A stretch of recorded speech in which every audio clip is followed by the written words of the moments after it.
This is today's Bible reading. Idrimi returns to his kingdom. 2 Samuel 19:30. Alalak was a city that carried on commercial relations with the various cities of Mesopotamia and Syria during the 17th and 16th centuries BC. Cities on the Euphrates River, such as Amar and Karkemish, as well as Ibla and Ugarit to the west, were trading partners of Alalak. Various cuneiform texts and an autobiographical inscription found at Alalak relate the story of Idrimi, king of Alalak, from about 1518 to 1480 BC. Idrimi's father established a kingdom at the city of Aleppo. The autobiography, dated 2 centuries after Idrimi's death, recounts how he fled with his family from Aleppo when his father was overthrown around 1525 BC. For 7 years, he lived among the Habiru, who helped him eventually regain the throne. He located the capital of his kingdom at Alalak. There are elements of folklore in the story of Idrimi's rise to power and the justification of his reign that are similar to the story of King David. Both Idrimi and David were forced to flee their homes. Both lived among foreigners. Idrimi with the Habiru, David as a Hebrew among the Philistines. Both spent time in exile, but both were able to regain their thrones. Idrimi at Alalak, David at Jerusalem. Chapter 20, the rebellion of Sheba, book of 2 Samuel. And there happened to be there a rebel whose name was Sheba, the son of Bichri, a Benjamite. And he blew a trumpet and said, "We have no share in David, nor do we have inheritance in the son of Jesse. Every man to his tents, O Israel." So every man of Israel deserted David and followed Sheba, the son of Bichri. But the men of Judah, from the Jordan as far as Jerusalem, remained loyal to their king. Now David came to his house at Jerusalem, and the king took the 10 women, his concubines, whom he had left to keep the house, and put them in seclusion, and supported them, but did not go into them. So they were shut up to the day of their death, living in widowhood. And the king said to Amasa, "Assemble the men of Judah for me within 3 days, and be present here yourself." So Amasa went to assemble the men of Judah, but he delayed longer than the set time which David had appointed him. And David said to Abishai, "Now Sheba the son of Bichri will do us more harm than Absalom. Take your Lord's servants and pursue him, lest he find for himself fortified cities and escape us." So Joab's men with the Cherethites, the Pelethites, and all the mighty men went out after him. And they went out of Jerusalem to pursue Sheba, the son of Bichri. When they were at the large stone which is in Gibeon, Amasa came before them. Now Joab was dressed in battle armor. On it was a belt with a sword fastened in its sheath at his hips, and as he was going forward, it fell out. Then Joab said to Amasa, "Are you in health, my brother?" And Joab took Amasa by the beard with his right hand to kiss him. But Amasa did not notice the sword that was in Joab's hand. And he struck him with it in the stomach, and his entrails poured out on the ground, and he did not strike him again. Thus he died. Then Joab and Abishai his brother pursued Sheba the son of Bichri. Meanwhile one of Joab's men stood near Amasa and said, "Whoever favors Joab and whoever is for David, follow Joab." But Amasa wallowed in his blood in the middle of the highway, and when the man saw that all the people stood still, he moved Amasa from the highway to the field and threw a garment over him. When he saw that everyone who came upon him halted, when he was removed from the highway, all the people went on after Joab to pursue Sheba the son of Bichri. And he went through all the tribes of Israel to Abel and Beth Makkah and all the Berites. So they were gathered together and also went after Sheba. Then they came and besieged him in Abel of Beth Makkah, and they cast up a siege mound against the city, and it stood by the rampart. And all the people who were with Joab battered the wall to throw it down. Then a wise woman, cried out from the city, Here, here, please say to Joab, come nearby, that I may speak with you. When he had come near to her, the woman said, Are you Joab? He answered, I am. Then she said to him, Hear the words of your maidservant. And he answered, I am listening. So she spoke, saying, They used to talk in former times, saying, They shall surely seek guidance at Abel, and so they would end disputes. I am among the peaceable and faithful in Israel. You seek to destroy a city and the mother in Israel. Why would you swallow up the inheritance of the Lord? And Joab answered and said, far be it from me that I should swallow up or destroy. That is not so, but a man from the mountains of Ephraim. Sheba, the son of Bichri by name, has raised his hand against the king, against David. Deliver him only, and I will depart from the city. So the woman said to Joab, Watch, his head will be thrown to you over the wall.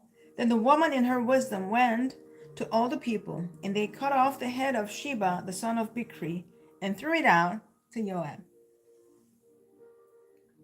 Then he blew a trumpet, and they withdrew from the city, every man to his tent.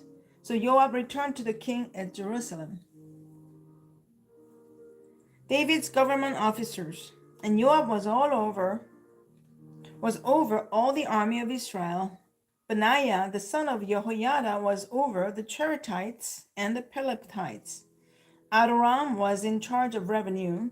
Jehoshaphat, the son of Ahilud, was recorder. Sheva was a scribe.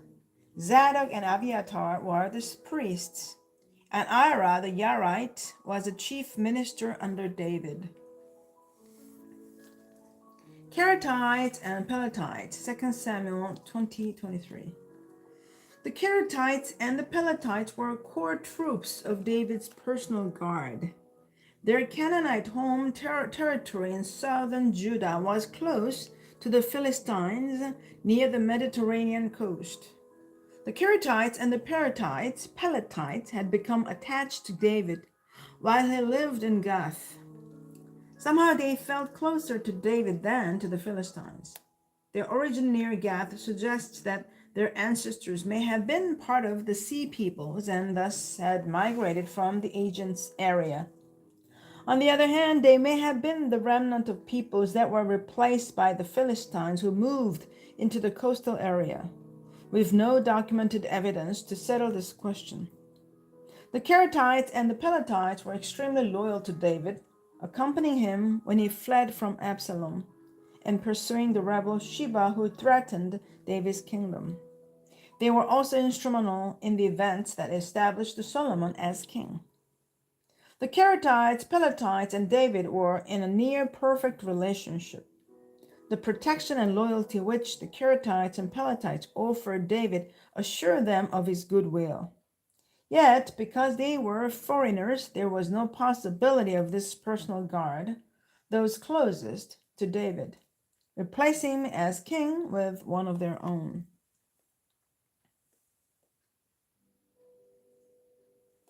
Transition: the Gibeonites are avenged.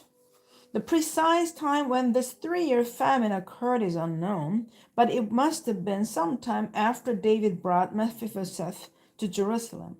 Some scholars suggest that the Gibeonite incident answers the charge of Shimei against David as a bloodthirsty man. The famine is interpreted to David as caused by an otherwise unreported slaughter of the Gibeonites by Saul. Such a slaughter would have been a breach of a divinely sanctioned covenant. Shimei's kinsman Saul was more bloodthirsty than David. At a loss to find a way to cleanse the land of its blood guilt, David accepted the vengeful demand of the remaining Gibeonites and ordered the execution of 7 of Saul's descendants. Shimei had assumed that God was punishing David, But after the Gibeonites' anger had been assuaged, God did not punish David, but rather heard his prayer.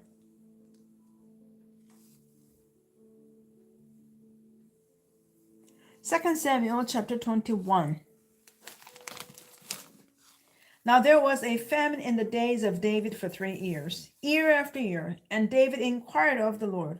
And the Lord answered, It is because of Saul and his bloodthirsty house, because he killed the Gibeonites. So the king called the Gibeonites and spoke to them. Now the Gibeonites were not of the children of Israel, but of the remnant of the Amorites.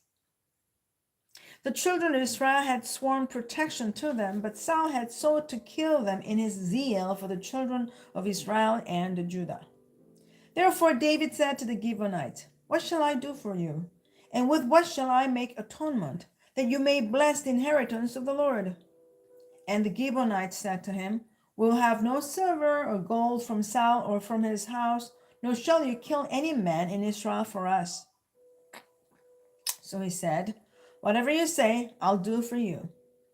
Then they answered the king, As for the man who consumed us and plotted against us, that we should be destroyed from remaining in any of the territories of Israel, let 7 men of his descendants be delivered to us, and we will hang them before the Lord in Gibeah of Saul, whom the Lord chose. And the king said, I will give them. But the king spared Mephibosheth, the son of Jonathan, the son of Saul, because of the Lord's oath that was between them, between David and Jonathan, the son of Saul. So the king took Armoni and Mephibosheth, the 2 sons of Rizpah, the daughter of Aiah, whom she bore to Saul, and the 5 sons of Michal, the daughter of Saul, whom she brought up for Adriel, the son of Barzillai, the Meholatite. And he delivered them into the hands of the Gibeonites, and they hanged them on the hill before the Lord. So they fell, all 7 together, and were put to death in the days of harvest, in the first days, in the beginning of barley harvest. Now Rizpah, the daughter of Aiah, took sackcloth and spread it for herself on the rock, from the beginning of harvest until the late rains poured on them from heaven. And she did not allow the birds of the air to rest on them by day, nor the beasts of the field by night. And David was told what Rizpah, the daughter of Aiah, the concubine of Saul, had done. Then David went and took the bones of Saul and the bones of Jonathan his son from the man of Jabesh Gilead, who had stolen them from the street of Bethshan, where the Philistines had hung them up, after the Philistines had struck down Saul in Gilboa. So he brought up the bones of Saul and the bones of Jonathan his son from there, and they gathered the bones of those who had been hanged. They buried the bones of Saul and Jonathan his son in the country of Benjamin in Zelah, in the tomb of Kish his father. So they performed all that the king commanded, and after that God heeded the prayer for the land. Philistine giants destroyed. When the Philistines were at war again with Israel, David and his servants with him went down and fought against the Philistines, and David grew faint. Then Ishbenob, who was one of the sons of the giant, the weight of whose bronze spear was 300 shekels, who was bearing a new sword, thought he could kill David. But Abishai, the son of Zeruiah, came to his aid and struck the Philistine and killed him. Then the man of David swore to him, saying, You shall go out no more with us to battle, lest you quench the lamp of Israel. Now it happened afterward that there was again a battle with the Philistines at Gob. Then Shibbekai the Hushathite killed Seph, who was one of the sons of the giant. Again there was war at Gob with the Philistines, when Elhanan, the son of Yareh Oregim, the Bethlehemite, killed the brother of Goliath the Gittite, the shaft of whose spear was like a weaver's beam. Yet again there was war at Gath, where there was a man of great stature, who had 6 fingers on each hand and 6 toes on each foot, 24 in number. And he was born to the giant. So when he defied Israel, Jonathan, the son of Shimea, David's brother, killed him. These 4 were born to the giant in Gath and fell by the hand of David and by the hand of his servants. Transition, David's song of praise.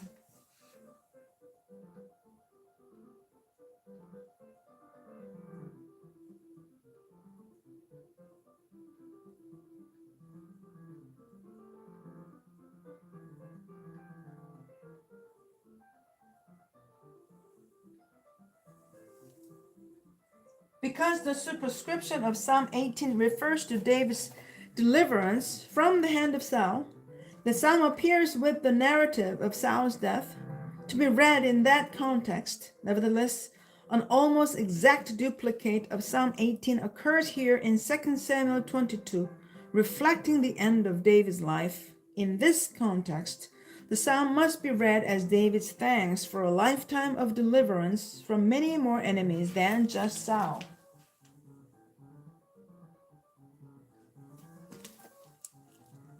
David's song of praise is followed by his last words, since the Hebrew term translated says, in thus says David, is used elsewhere in the Old Testament to describe divinely inspired utterance, especially prophetic speeches. These last words have some of the tone and authority of a divine oracle.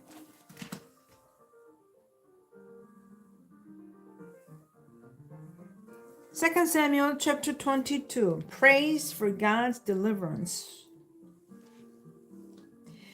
Then David spoke to the Lord the words of this song on the day when the Lord had delivered him from the hand of all his enemies and from the hand of Saul. And he said, the Lord is my rock and my fortress and my deliverer, the God of my strength, in whom I will trust, my shield and the horn of my salvation, my stronghold and my refuge, my Savior. You save me from violence. I'll call upon the Lord who is worthy to be praised.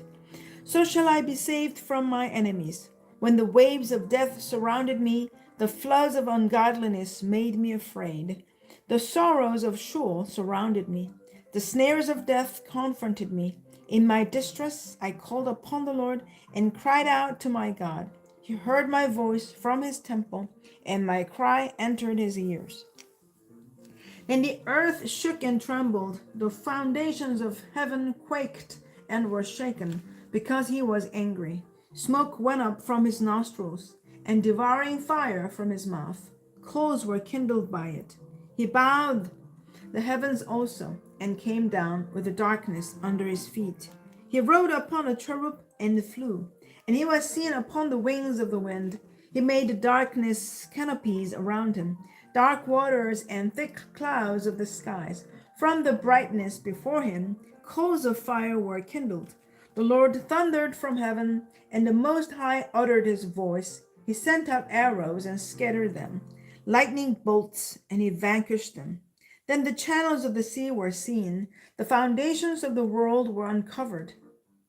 At the rebuke of the Lord, at the blast of the breath of his nostrils. He sent from above, he took me, he drew me out of many waters. He delivered me from my strong enemy, from those who hated me, for they were too strong for me. They comforted me in the day of my calamity.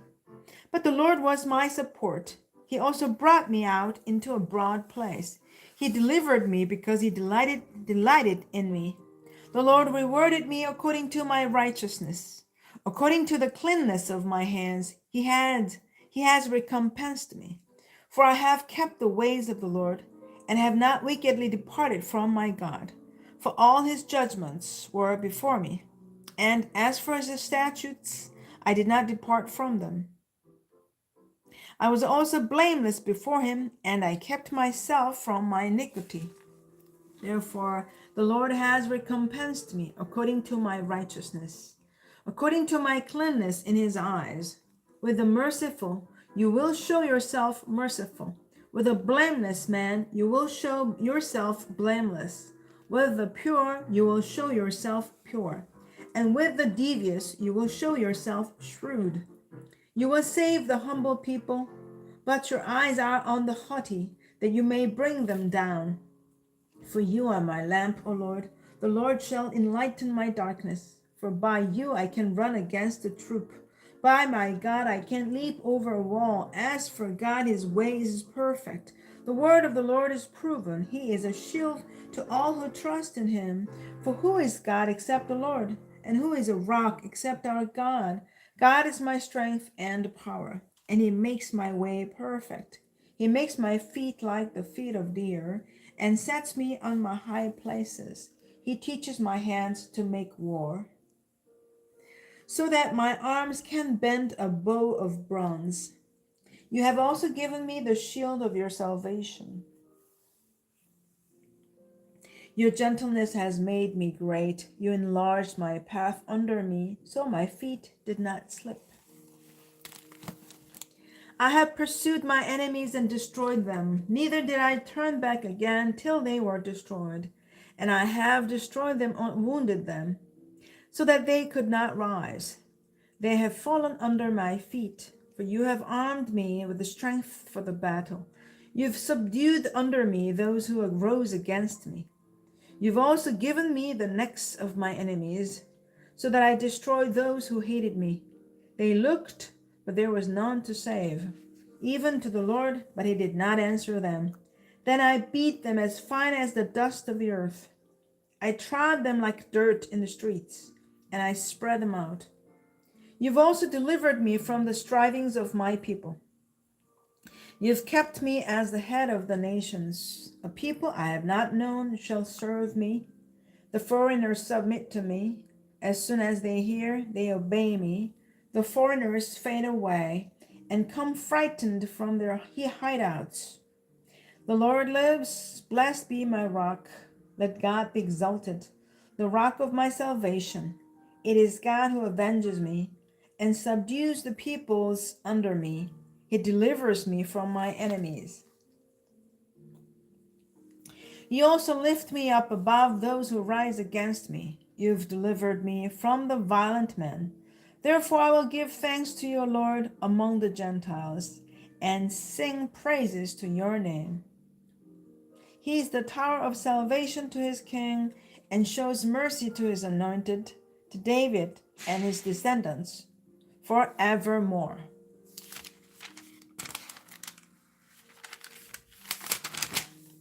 Amen. This is the end of the Bible reading today.